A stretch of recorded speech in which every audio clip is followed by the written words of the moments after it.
Greetings and good evening from Hopalong Hollow. You can see that my little ladies right here are perching on their on the peacock perch. They would rather sleep here than anywhere else in the summertime.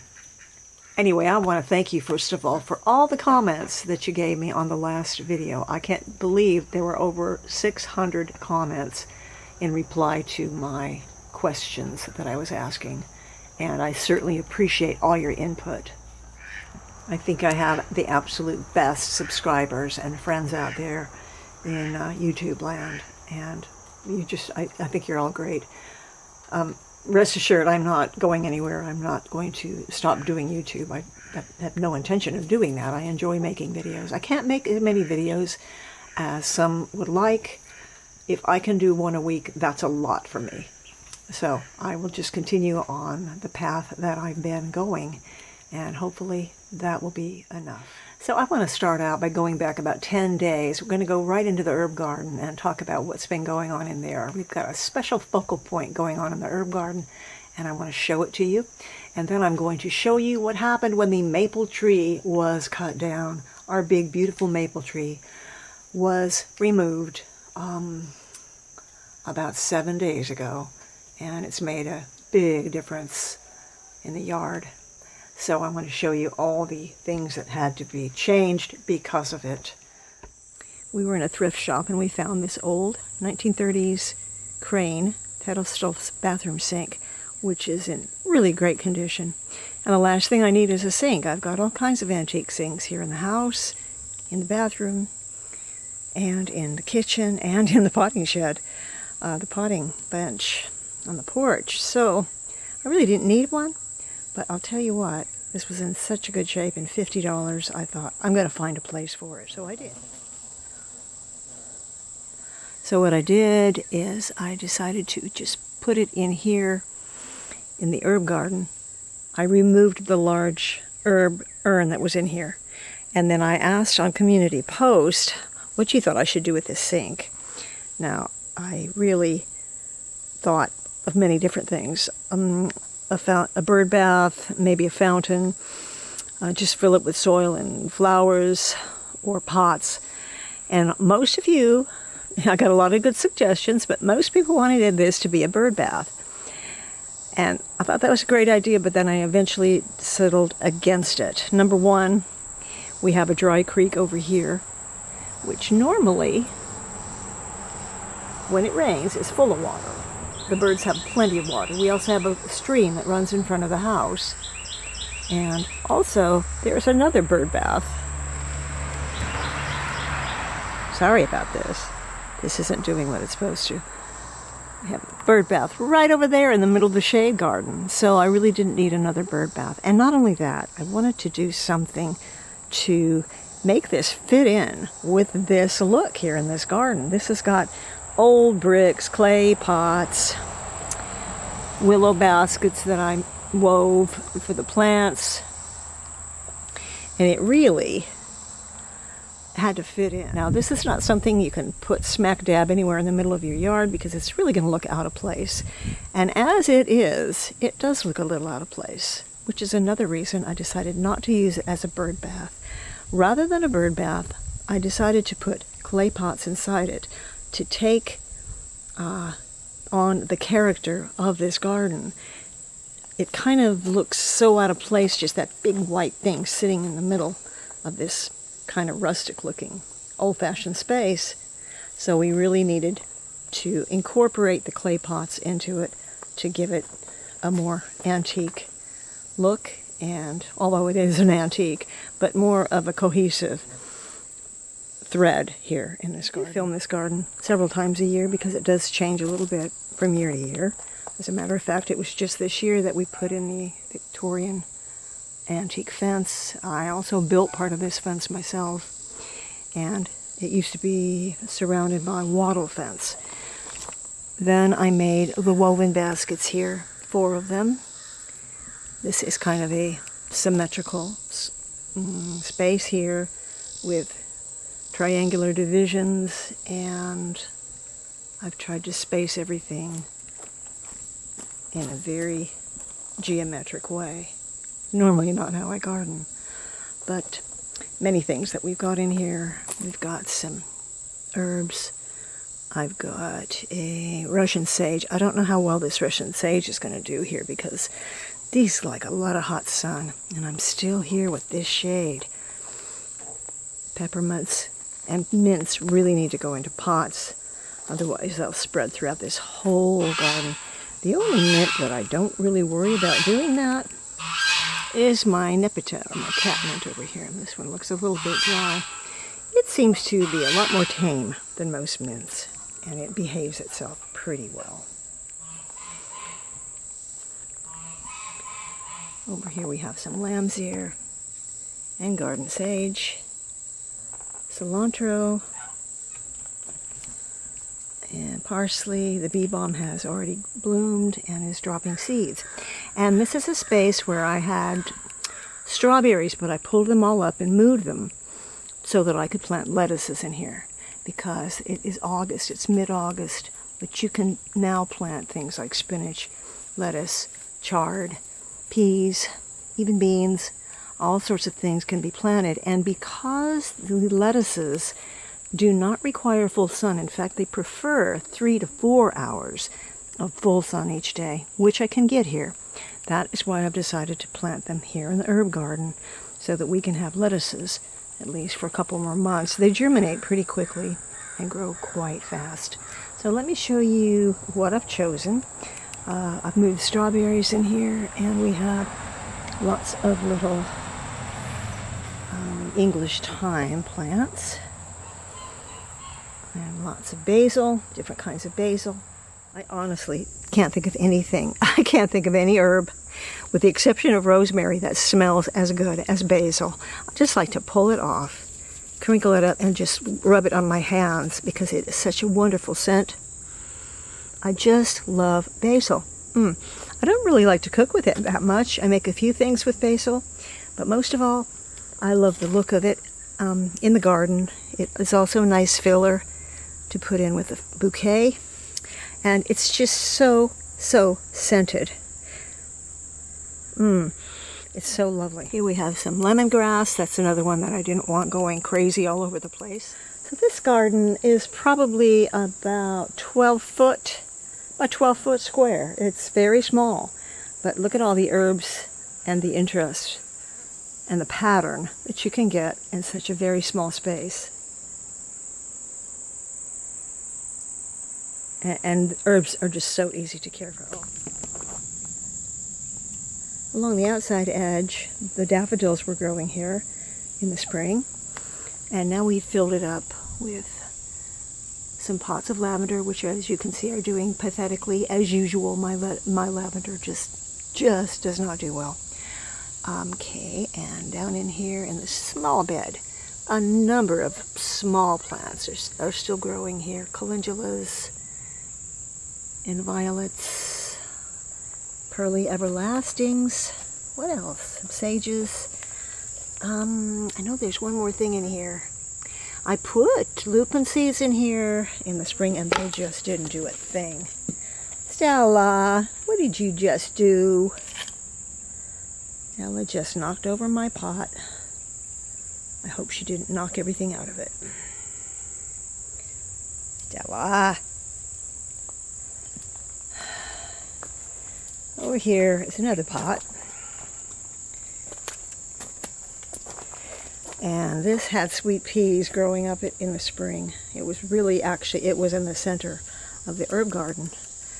Now it's on the outskirts and full of those wild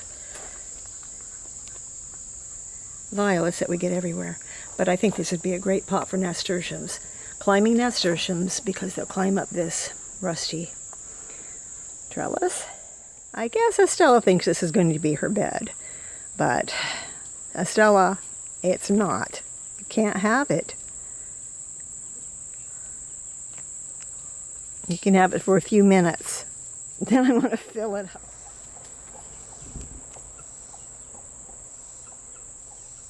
There were a lot of good ideas on the community post on how to fill this old sink.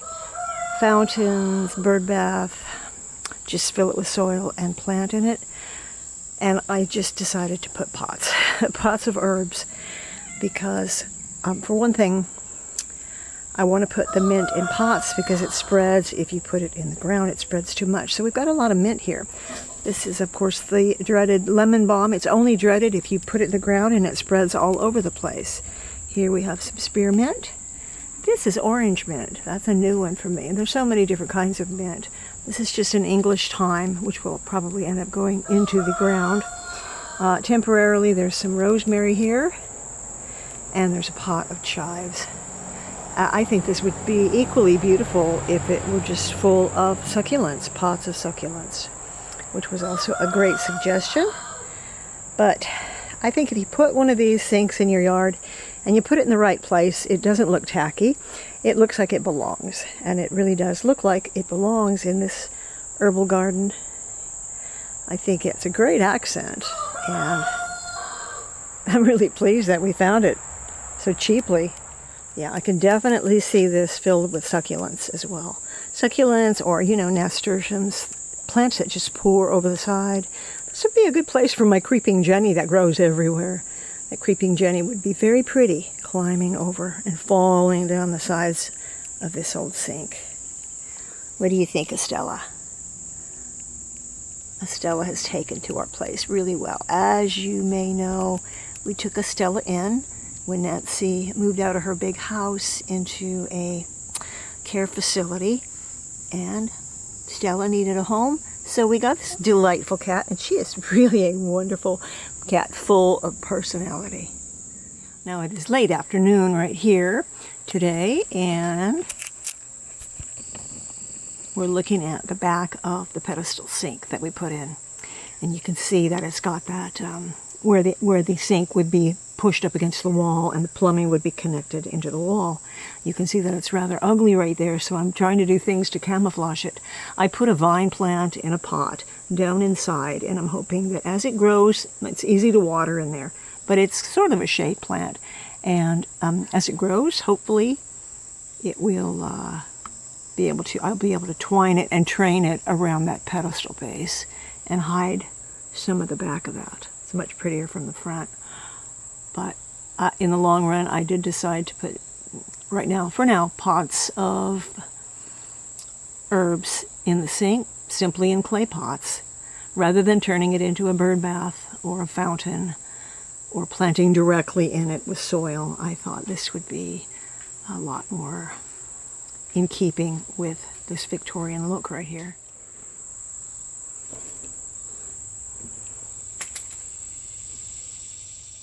Ruby, and here is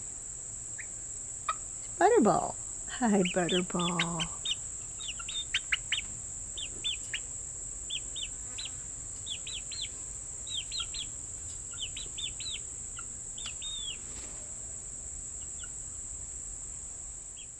Well, I'm glad I kept my notes from last year as to what could be planted in July and August, because I really didn't get much done in my vegetable garden this year. I really didn't. I was working on too many other things.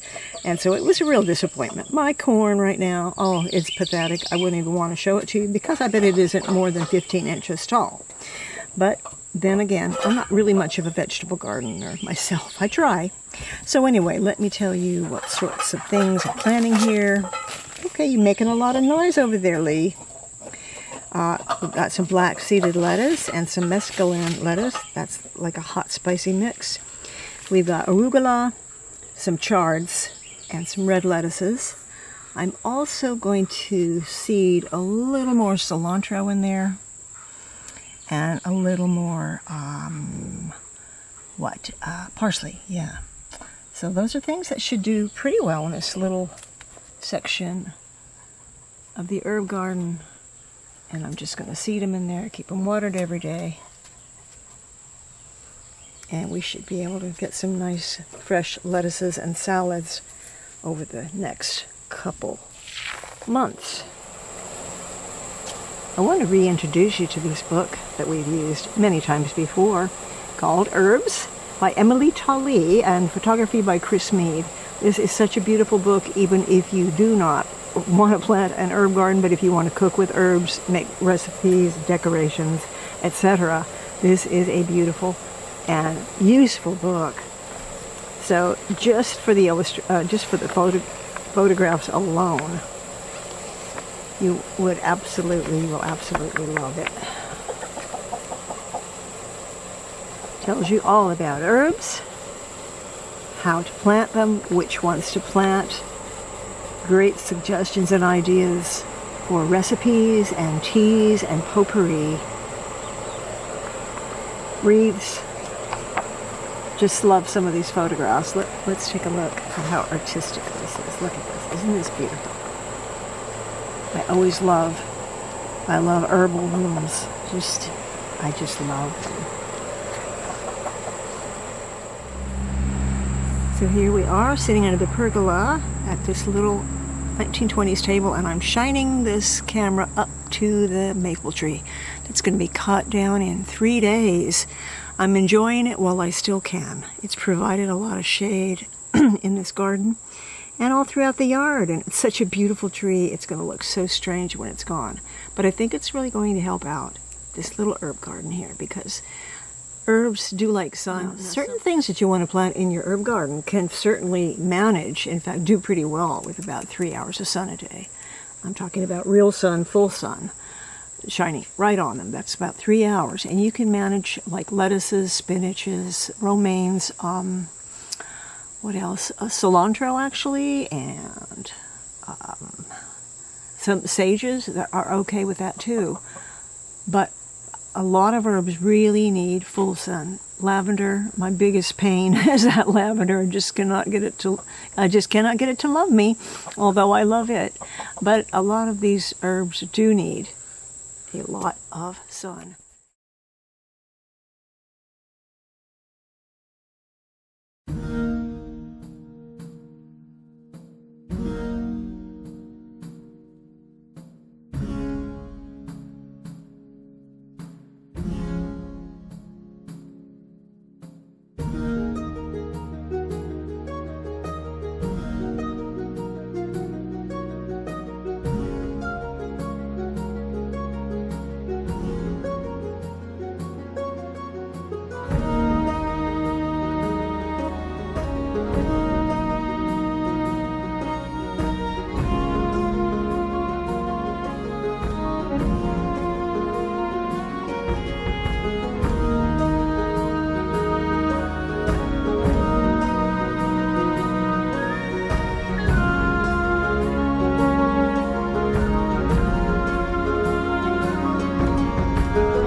That's that. Our big, beautiful maple tree is gone. And now we are left with this stump. This stump is probably in the front about 4 feet tall and 3 feet tall along the edges here. So I'm not sure what I'm going to do with it yet, but it sure looks naked around here. Well, I have some cleanup work to do over there. I'm a little concerned about these big hostas growing here because they had shade, full shade. Now they've got a lot of hot morning sun, and I hope they don't fry. However, in the afternoon, it does get shady over here again, thanks to the honeysuckle that pours over the top. So I'll have to keep a really good eye on those. I hope I don't have to move them. Well, here's what's left of our big, beautiful tree.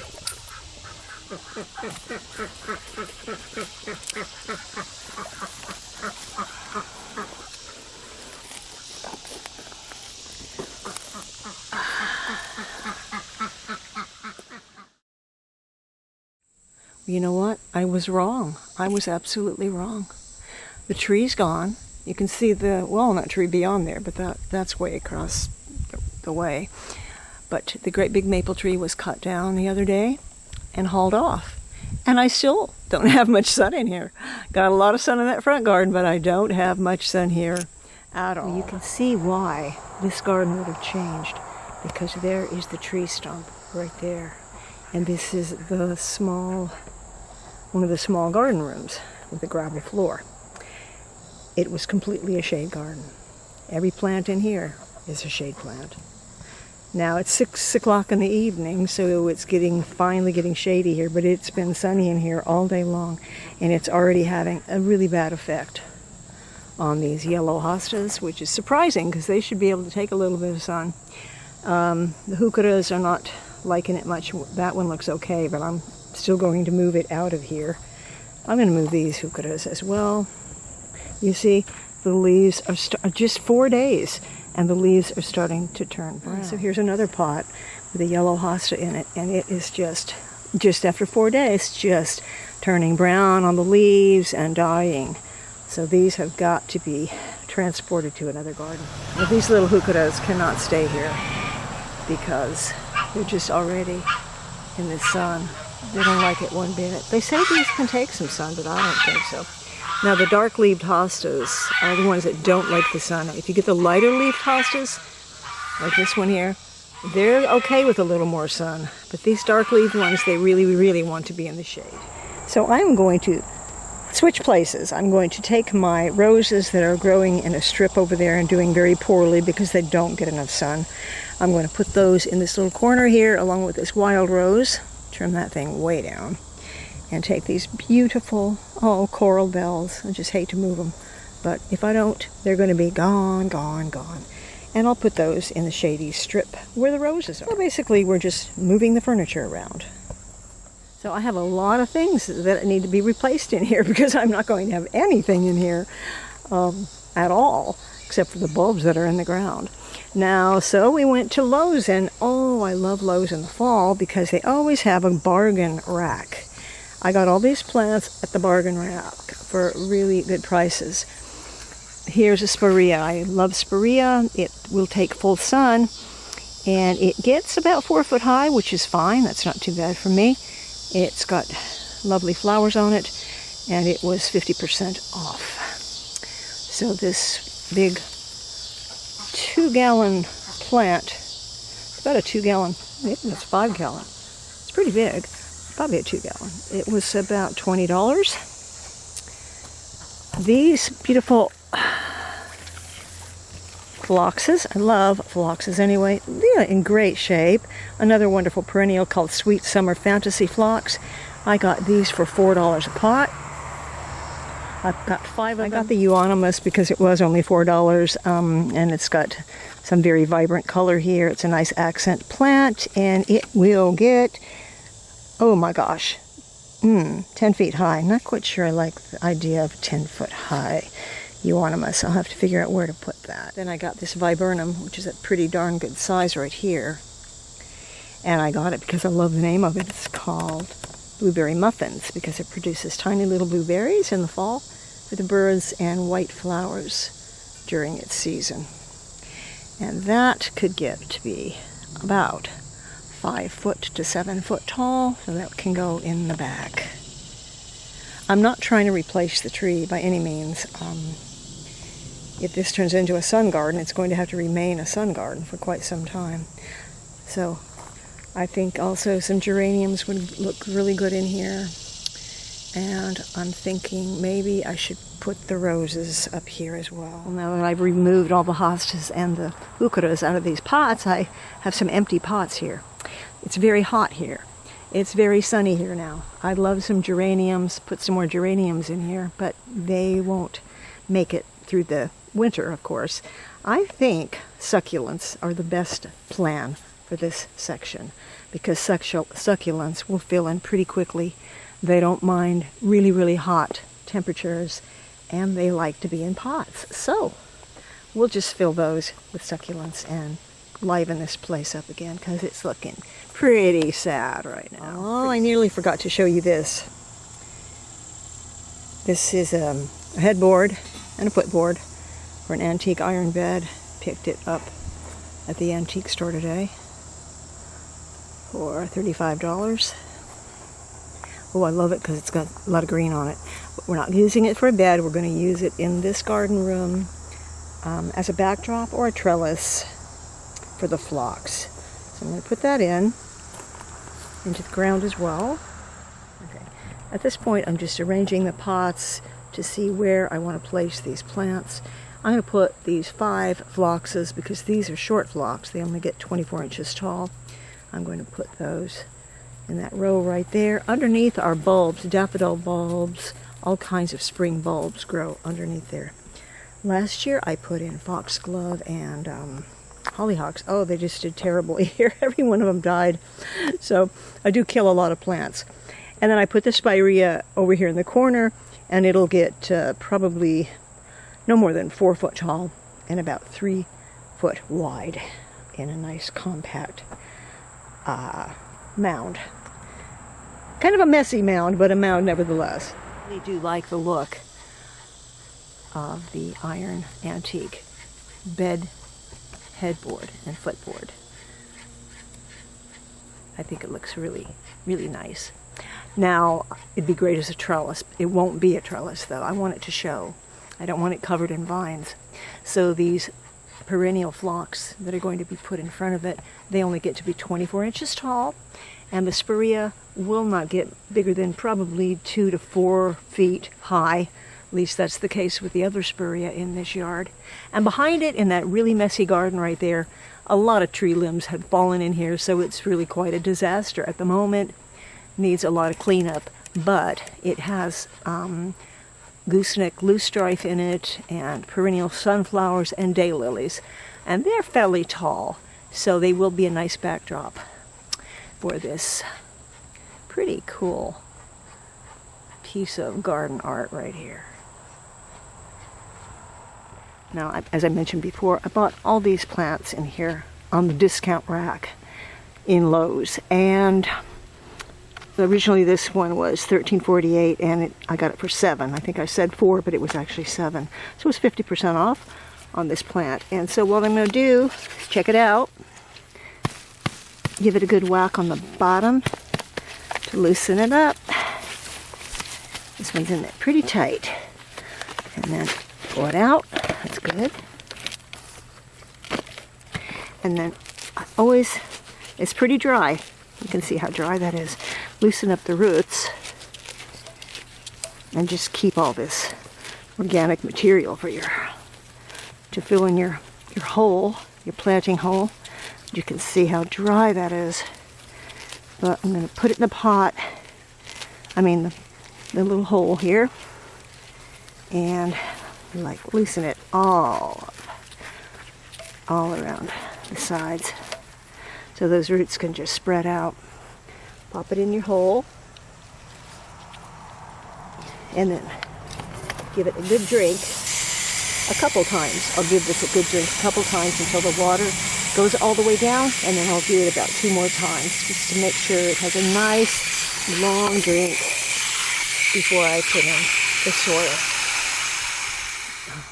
Well, I've managed to move all of the shade plants into another shady location, partial shade that is, so I think everything there will be fine.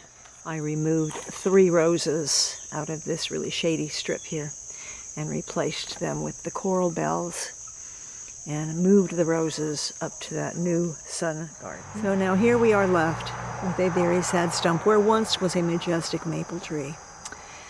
As you know, I didn't want to cut it down, but it was threatening our house, and it really was a necessity. But now you know I cannot just leave this stump as it is. Something must be done with it. As you can see, it's really big. In fact, it measures 15 feet in diameter. And I guess maybe you can see the size of it according to that little duck right there. Now we are also going to have to re-grass seed the front lawn because, the heavy equipment really destroyed it. The ducks like it though. They like digging in all that stuff. So anyway, I've been looking at Pinterest for different ideas for a stump. And I don't want anything too cutesy. I know there's a lot of houses and people put little roofs on them and they make hobbit houses and that sort of thing. Well, this is Hopalong Hollow, so we do need to remain whimsical to a certain extent, but I don't want to get too cutesy. And I really am not really that much into fairies, so this is not going to be a fairy hotel or anything like that. I'll tell you what I do have in mind, though. I have always loved dovecotes, real dovecotes, the big ones. And I've always wanted to build a really big dovecote. It is like a dovecote. It's not really for doves, though. It's just the holes are too small. But a real dove cote would be so much larger. Well, we still have a lot of trees.